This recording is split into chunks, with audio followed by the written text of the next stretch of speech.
I see your shirt order. Your shirts are all stacked up.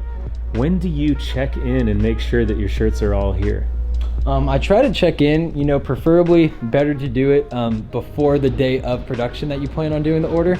But you know, sometimes you get really busy and it happens, but I try to do it. I found that when I get a bunch of boxes in, what's helped me kind of not really go through every box in the chaos, I'll check, like I order mainly through Sanmar, so I'll check the tracking number for each style. And then once I know that I have them on the way, I'll check that and then I'll open that specific box. And then what I do is I try to get as many boxes open. I don't like to have a bunch of boxes just sitting with inventory in them. I like to get the shirts out, make sure they came, all the shirts are good, they're not damaged.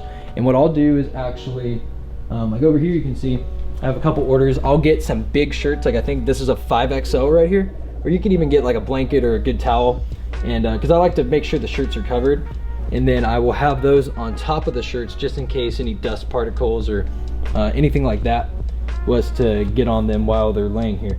And then typically I'll also have like an invoice that would be sitting on top of the apparel, but we're still waiting on some apparel for this, so I have the invoice still over there. Cool.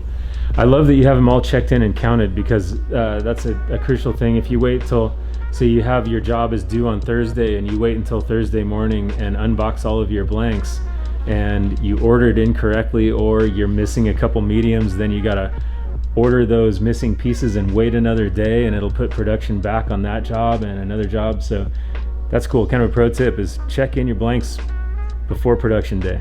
Yep, I have learned that the hard way. Definitely have. It's not just happened once, it's happened a bunch of times. So it's good to, like Steven said, yeah, checking it in advance will give you that clear peace of mind. Because sometimes things happen when you order apparel, and I'm even victim of it sometimes, where I'll order like a certain shade and I'm like, wait, this was supposed to be this shade. And then yeah, it's better to check in advance, because then you can communicate that to your clients, and just overall better experience.